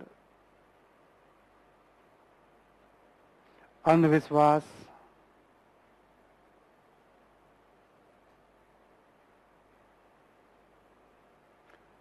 इत्यादि की कठोर शब्दों में आलोचना,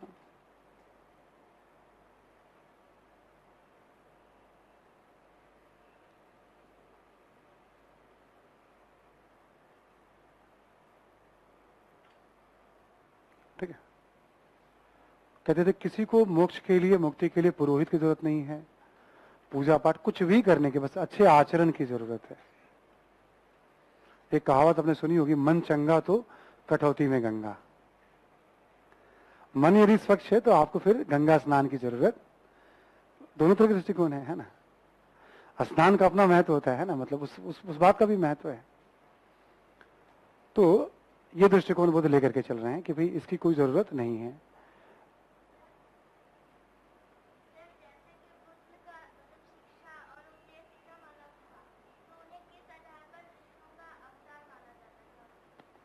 मैं बताऊंगा, अभी थोड़ा इसको पढ़ते हैं, वो आएगा टाइम, अभी बताऊंगा मैं, है ना। नेक्स्ट लिखें आप इसमें कि बुद्ध ने वर्ण व्यवस्था की,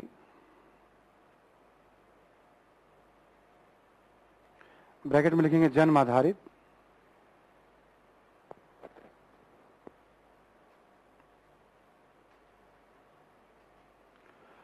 बुद्ध ने वर्ण व्यवस्था की कठोर शब्दों में आलोचना की।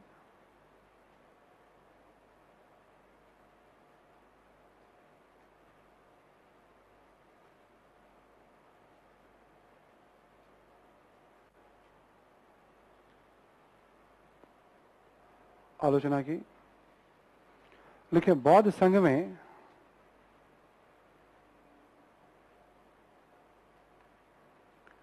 बौद्ध संघ में बिना किसी भेदभाव के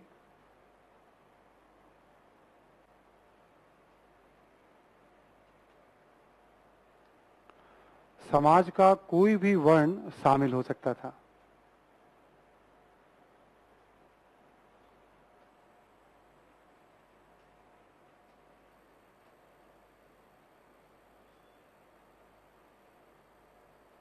ठीक है, समाज का कोई भी वर्ण शामिल, मतलब कोई भेदभाव नहीं, समानता की बात कर रहे हैं, बराबरी, है ना। मतलब ये इंसान से इंसान को प्रेम, मानव प्रेम, इस तरह के विचारों पे वो, है ना। आगे लिखें आप, संघ में प्रवेश पाने वालों को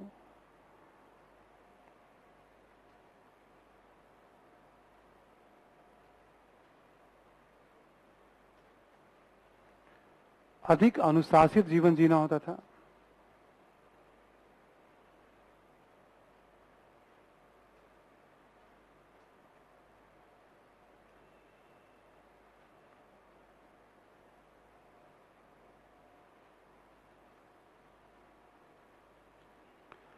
लेकिन भिक्षुओं को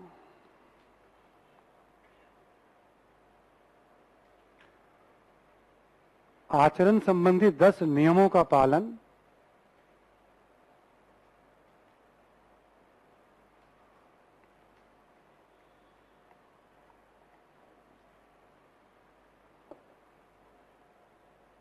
आचरण संबंधी 10 नियमों का पालन करना होता था। यहां लिख लेंगे आप 10 शील।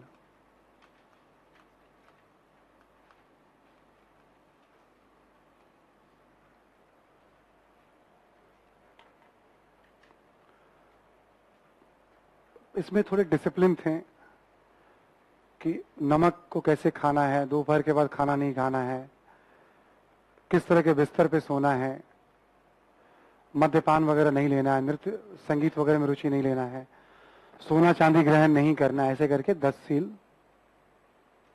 मतलब कोई चीज जो आप में डिजायर पैदा करे, ठीक है, ऐसे करके 10, ठीक है। हालांकि लिखो, हालांकि गृहस्थों या उपासकों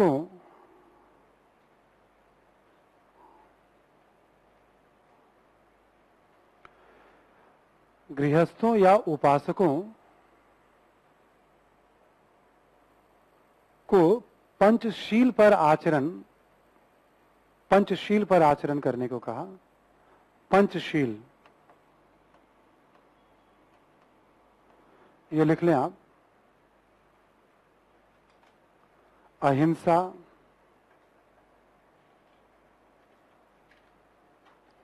अहिंसा, सत्य,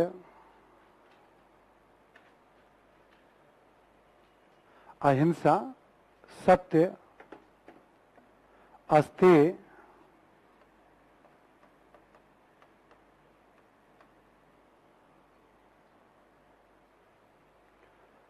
कौमा ब्रह्मचर्य,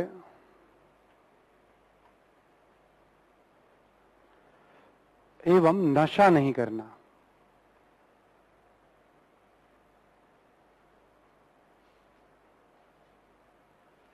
हिंसा नहीं करना, सत्य बोलना, सत्य के रास्ते पे रहना, चोरी नहीं करना, नशा नहीं करना।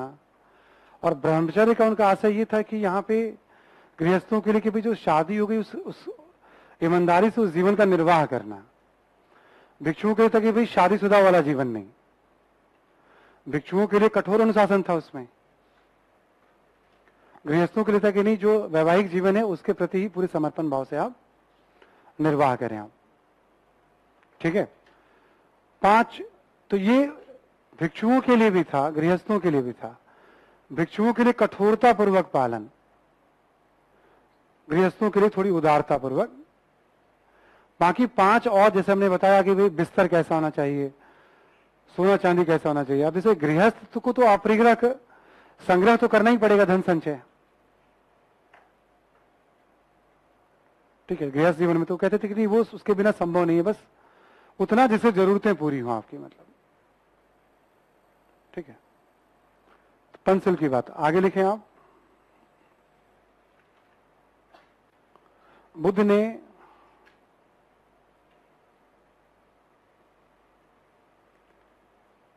माता पिता के सम्मान,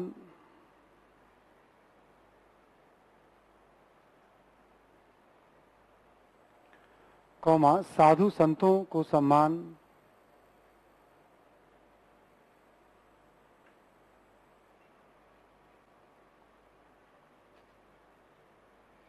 सम्मान, कौमा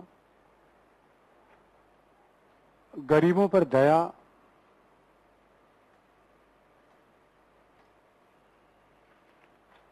जैसे विचारों को भी उपदेशों में महत्व दिया।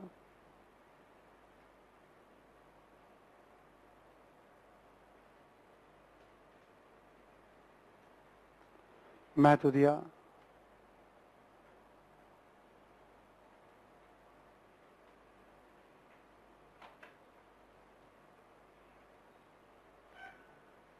लिखें अगला एक और पॉइंट, प्रेम, मित्रता,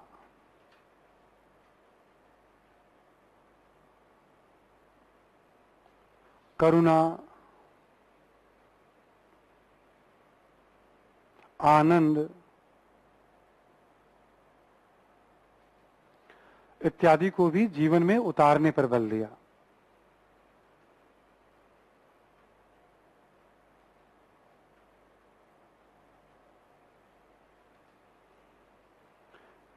वो कहते थे व्यक्ति को प्रेम का जीवन होना चाहिए, करुणा में होना चाहिए, है ना, आनंद में, उस सब का तरीका बताते थे वो।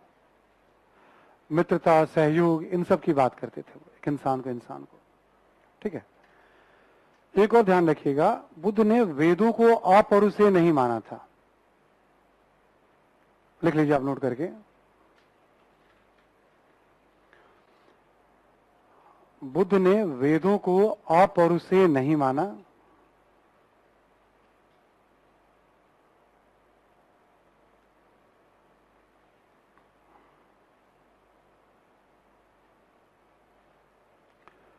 मतलब वो ये नहीं मानते थे कि एकदम ईश्वरीय कृति है ये, वो मानते थे ये मानवीय कृति ही है।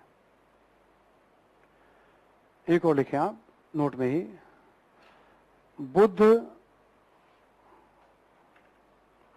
बुद्ध धम्म एवं संघ को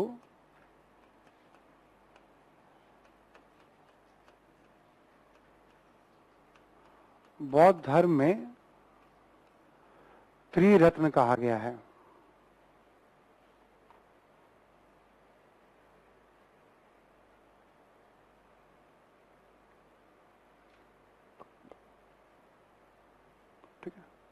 त्रिरत्न कहा गया है।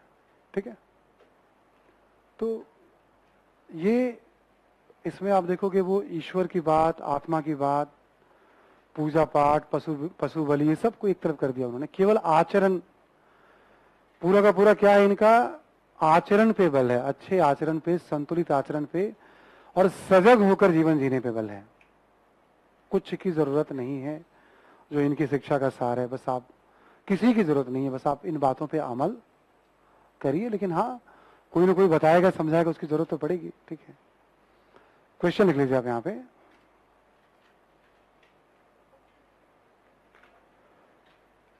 लिखें, बुद्ध की शिक्षाओं से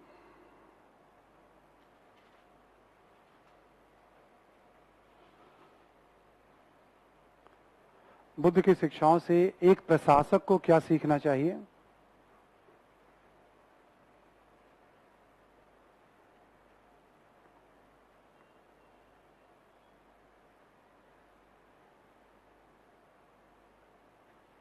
ठीक है,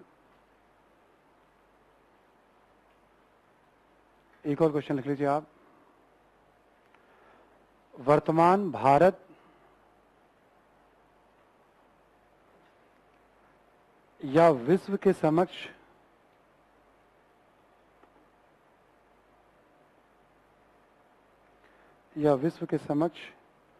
प्रस्तुत चुनौतियों के संदर्भ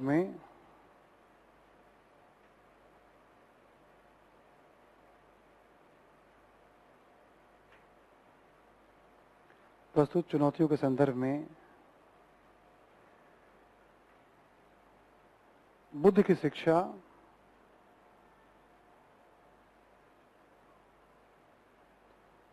किस सीमा तक उपयोगी है?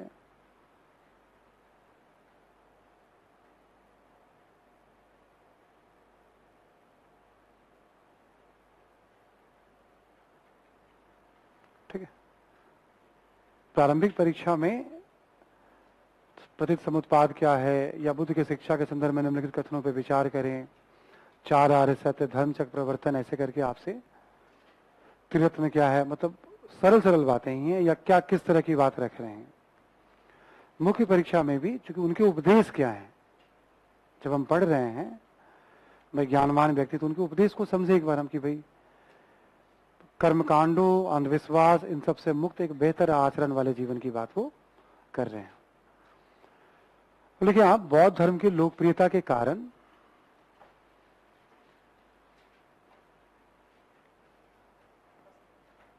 शीर्षक लिखो आप, बौद्ध धर्म की लोकप्रियता के कारण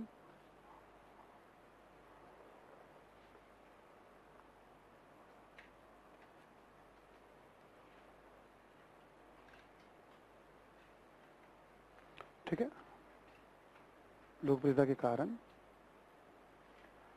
पहला पॉइंट लिखें आप कि धर्म का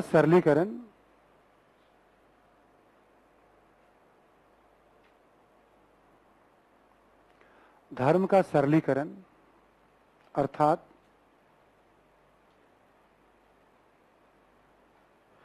कर्मकांड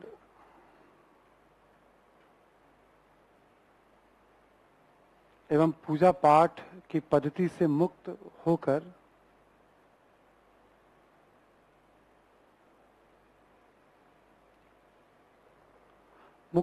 अच्छे आचरण पर बल,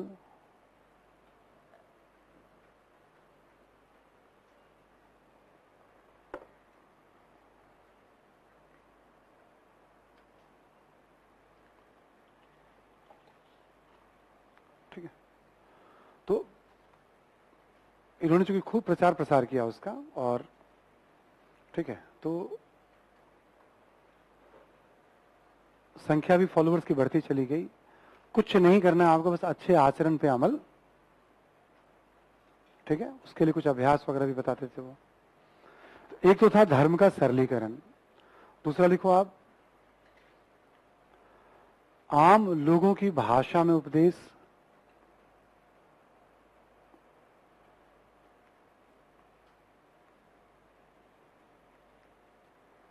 आम लोगों की भाषा में उपदेश,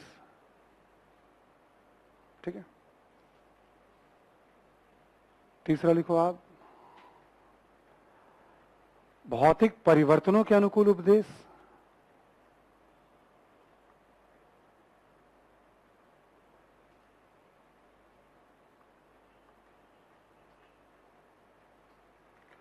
भौतिक परिवर्तनों के अनुकूल उपदेश, इससे भी लोकप्रियता बढ़ी, लोग जुड़ गए इसमें। ठीक है, लिखो आप नेक्स्ट।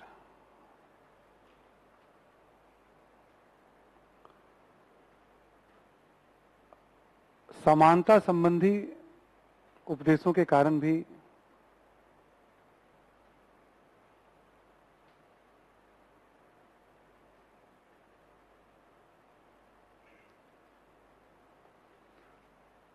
बौद्ध धर्म के प्रति लोगों का झुकाव बढ़ा।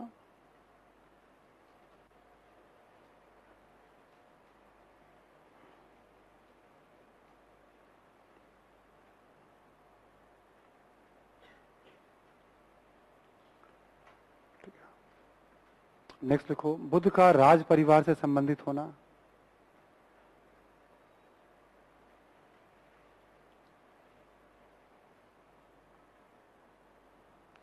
बुद्ध का राज परिवार से संबंधित होना।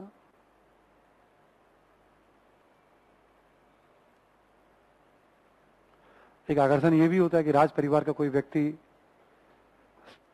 सब लोग कह रहे हैं भाई तुम राजा बन जाओ, राजा छोड़ करके जो है वो, ये भी एक आकर्षण की बात होती है ना। नेक्स्ट लिखिए आप, बुद्ध की प्रचार की शैली।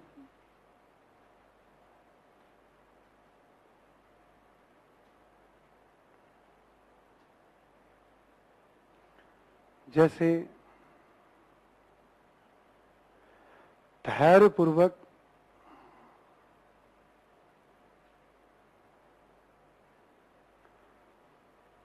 लोगों की बातों को सुनना,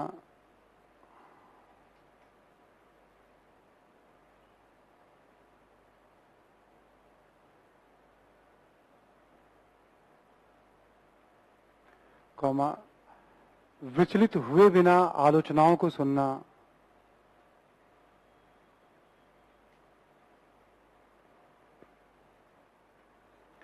विचलित हुए बिना आलोचनाओं को सुनना,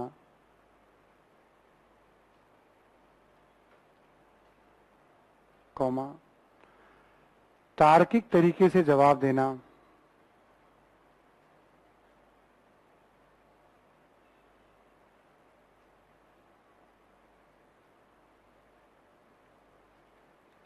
इत्यादि।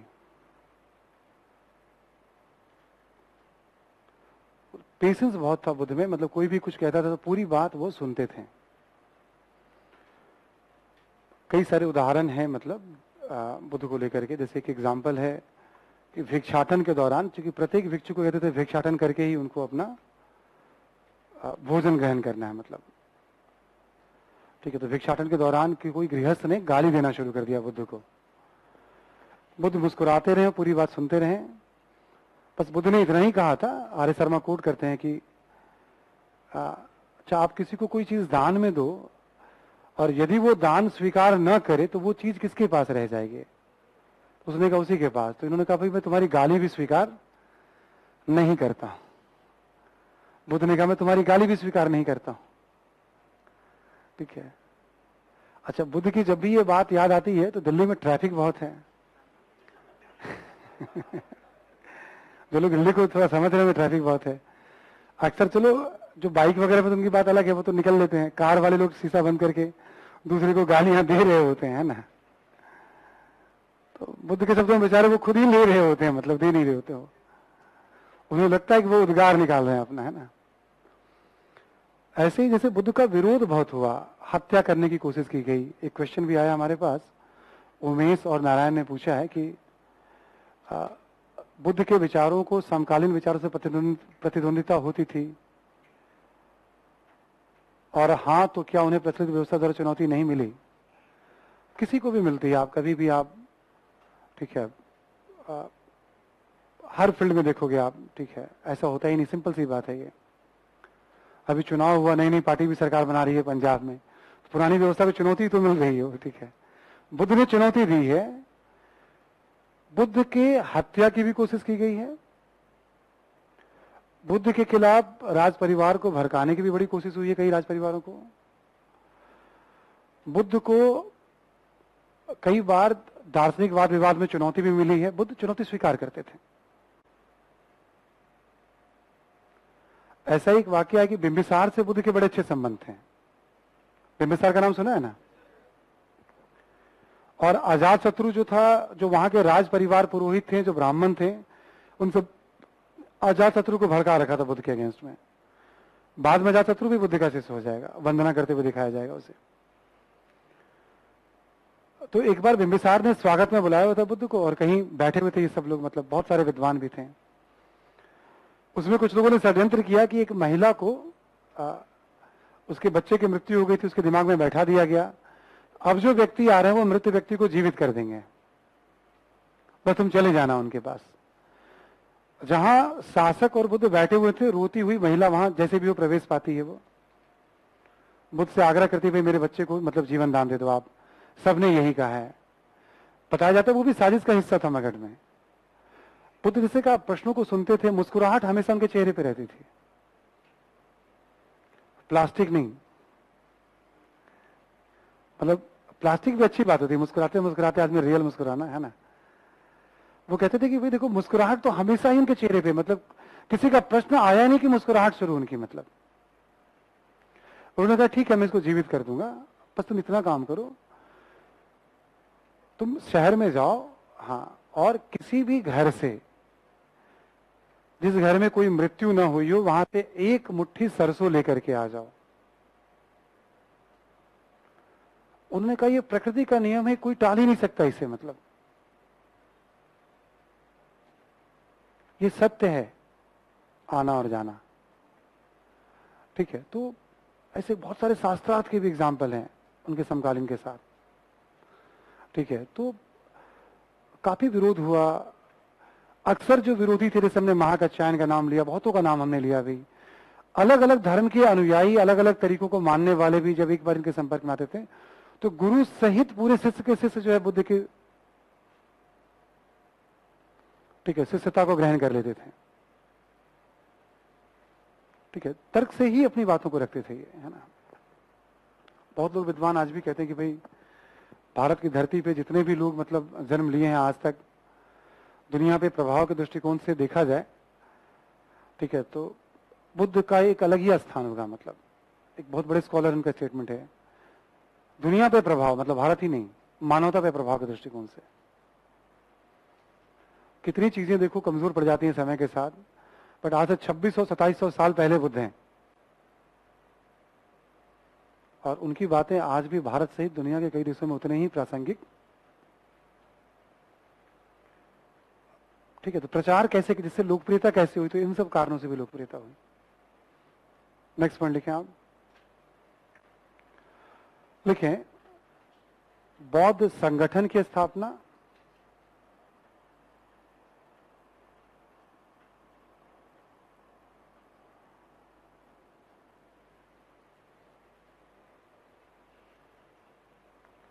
बौद्ध संगठन की स्थापना तथा बौद्ध भिक्षुओं को भी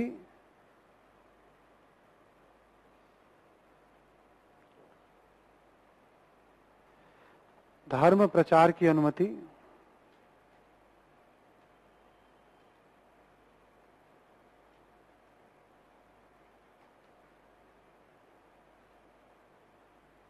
ठीक है, बौद्ध भिक्षुओं को भी धर्म प्रचार की अनुमति है ना। एक अकेला बुद्ध तो प्रचार नहीं करते हैं, संगठन में ताकत है। बुद्ध ने हमेशा समझाया संगठित रहना है,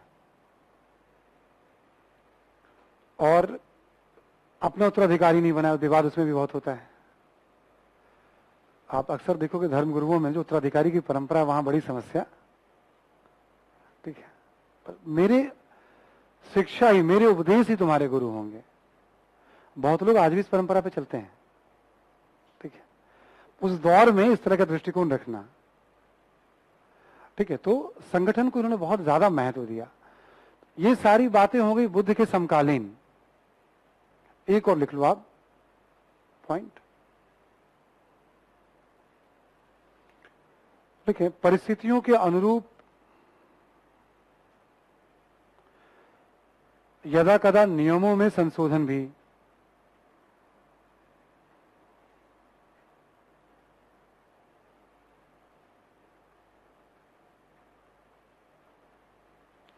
यदा कदा नियमों में संशोधन भी। ठीक है, नियमों में संशोधन भी, है ना। जैसे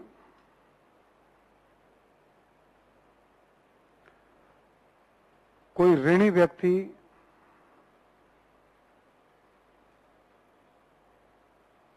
दास, सैनिक,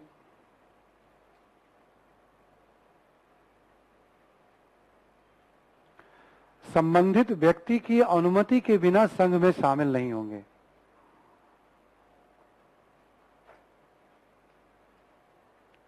संबंधित व्यक्ति की अनुमति के बिना संघ में शामिल नहीं होंगे।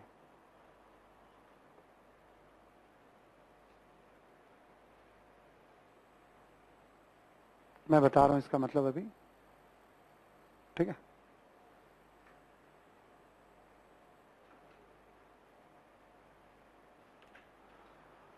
अब जैसे कहना था, मान लो कोई दास किसी मालिक के अधीन है, वो भाग संघ में आ गया। संघ का इतना सम्मान था कि कुछ बोल नहीं पाता था। किसी ने कर्ज लिया, वो संघ में आ गया, बहुत भिक्षु बन गया, बोल नहीं पाता था भाई। चूंकि वो लोग खुद बौद्ध संघ का बड़ा सम्मान करते थे, धर्म का, बुद्ध का सम्मान करते थे। कोई सैनिक आया तो राजा बोल नहीं पा रहा है, बट सब अपने अपने कंसर्न से अवगत कराते थे बुद्ध को। तब इन्होंने नियम बनाया कि भाई कोई सैनिक बिना राजा की अनुमति के, कोई दास बिना मालिक की अनुमति के, कोई कर्ज लेने वाला कर्ज देने वाला की अनुमति के। छोटे छोटे बच्चे भी संघ में आ जा रहे थे। बुद्ध को कंप्लेन किया कई पेरेंट्स ने, 8 साल से कम उम्र का बच्चा नहीं आएगा, उससे अधिक उम्र का बच्चा माता पिता की अनुमति से ही आएगा। तो जैसे जैसे चुनौतियां आती गई वैसे वैसे नियम भी तो परिवर्तनों को ध्यान में रखा, फ्लेक्सिबल थे। समझ में आ रही बात सभी को? ये सारे पॉइंट्स क्या हो गए बुद्ध के जीवन काल में लोकप्रियता के कारण। देखो, इसमें कोई मंदिर की बात नहीं है, कोई मूर्ति की बात नहीं, कोई पूजा पाठ की बात नहीं, किसी पुरोहित की बात नहीं। जो उनके भिक्षु हैं बस केवल वो शिक्षा देंगे।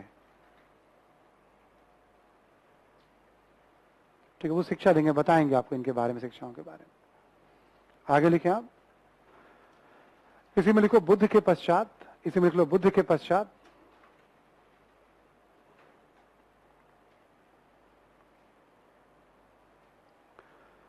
लोकप्रियता के कारण में ही ये बुद्ध के दौरान हो गया और बुद्ध के पश्चात। इससे आपको आंसर लिखने में थोड़ी सहूलियत और रहेगी। इसमें 3-4 पॉइंट्स लिख लो आप। पहला पॉइंट लिखो आप, समय समय पर विभिन्न बौद्ध संगतियों का आयोजन,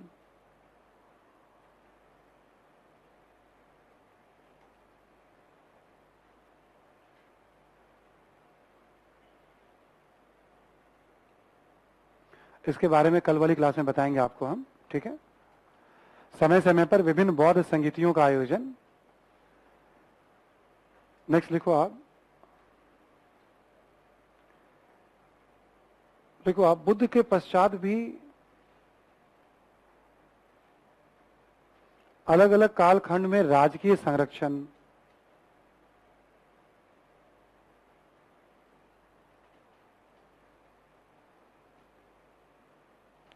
जैसे अशोक, राजकीय संरक्षण जैसे अशोक, कनिष्क, ये सब पढ़ना है अभी आपको आगे। हर्षवर्धन,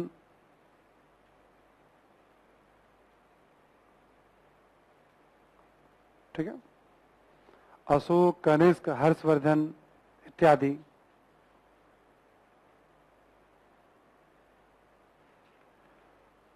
एक और लिख लो आप लास्ट पॉइंट इसमें कि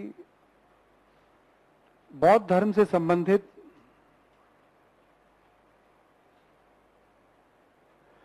विभिन्न विद्वानों ने भी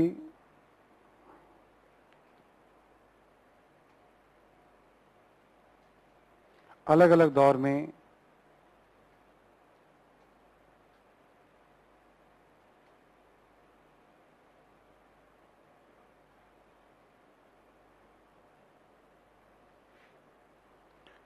ठीक है, अलग अलग दौर में इसे लोकप्रिय बनाए रखा।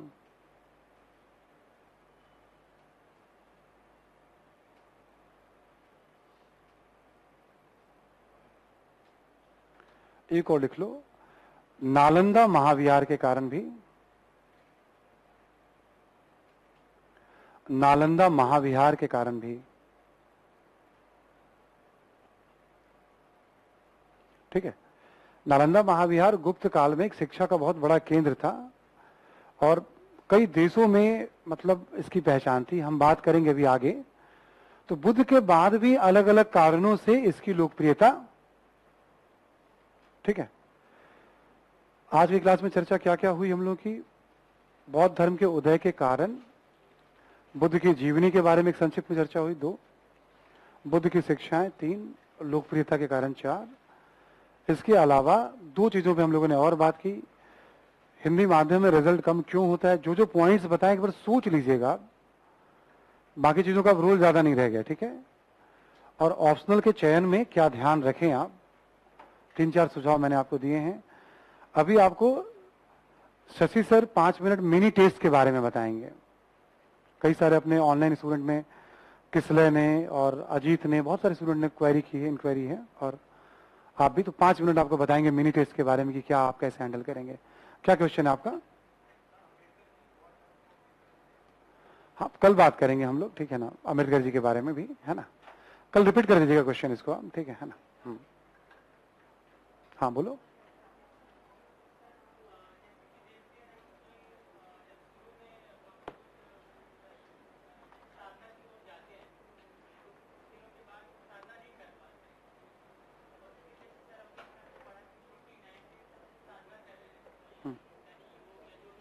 हाँ,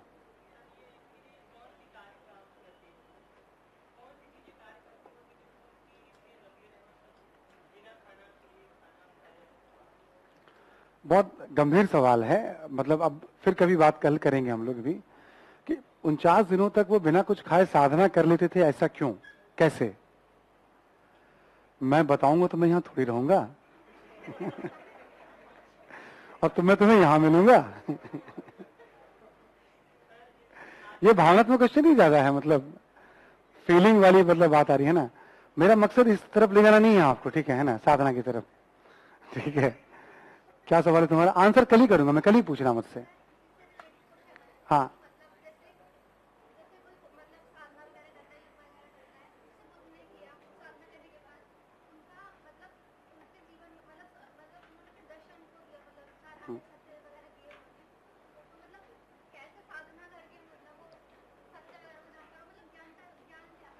देखो ये टफ, तुम्हारा इनका भी वही सवाल है कि भाई साधना के दौरान ज्ञान कैसे आया उनको, ठीक है। हाँ,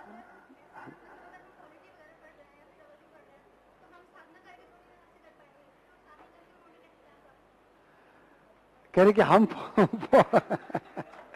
क्वेश्चन है कि पॉलिटी और ज्योग्राफी हम साधना करके हम थोड़ी, पॉलिटी ज्योग्राफी, इतिहास ये मान लो, इसने इतिहास को बख्श दिया कम से कम, ठीक है ना ये बहुत अच्छा सवाल है कि साधना करके हम कैसे पॉलिटी और ज्योग्राफी, ठीक है ना, मतलब ठीक है। तो दोनों तरह के ज्ञान में अंतर है, ठीक है। वो जो ज्ञान है वो जीवन के अनुभव से जुड़ा हुआ ज्ञान था, ठीक है। जीवन जीवन तो उन्होंने जिया ही था ना, मतलब एक अंतर तो मैं बता सकता हूं, दोनों के ज्ञान में अंतर है ना, जो हम पढ़ रहे हैं और जो ज्ञान उनका है, पहली बात, ठीक है। बाकी जो हमने उनको भी कहा यही बात है कि मैं कैसे बताऊं कि वो, मैं उस अवस्था में नहीं हूं ना कि मैं साधना करूं और मैं आपको बताऊं, ठीक है, मतलब है ना। यदि मेरा वो लेवल होता तो मैं बता ले जाता, मैं तो फिर यहां क्यों रहता मैं, ठीक है ना। बट कुछ चीजें ऐसा, मतलब जो थोड़ी बहुत समझ बनती है मेरी भी, वो ये कि बहुत सी चीजें, मतलब कहा जाता है कि एक तो व्यक्ति की क्षमताएं अलग अलग होती हैं, दूसरा ज्ञान होता है, जैसे मतलब ये सब प्रस्फुटित होता है, मतलब बहुत चीजों के बारे में। बट अपने आप को, प्रकृति को सुनना होता है, बहुत लोग कहते हैं जो उस अवस्था को प्राप्त किए हैं, ठीक है। तो ये वही लोग बता पाएंगे जो उस तरह के साधक होते हैं, मतलब है ना। आपकी साधना ये है, मतलब ये हम लोग बात कर रहे हैं कि आपकी साधना ये है कि जैसे वो अभ्यास करते थे अपनी साधना के लिए, तब वो स्तर प्राप्त किया था, तो आप अभ्यास करिए हिस्ट्री, ज्योग्राफी, पॉलिटिकल, तब वो स्तर प्राप्त करेंगे आप। ठीक है, मैं तो यही कह सकता हूँ। ठीक है, आप आ जाइए शशि, है ना, बात कर लीजिए आप। हाँ बोलिए।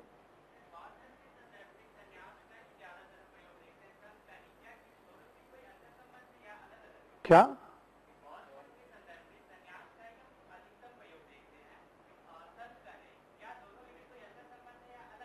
संन्यास को देखते हैं, ठीक है, बौद्ध धर्म में। और क्या कह रहे हैं आप? नहीं, संघ हो गया संगठन,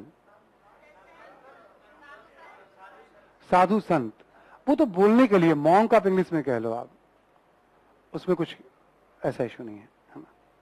ये माइक ऑन है तुम्हारा।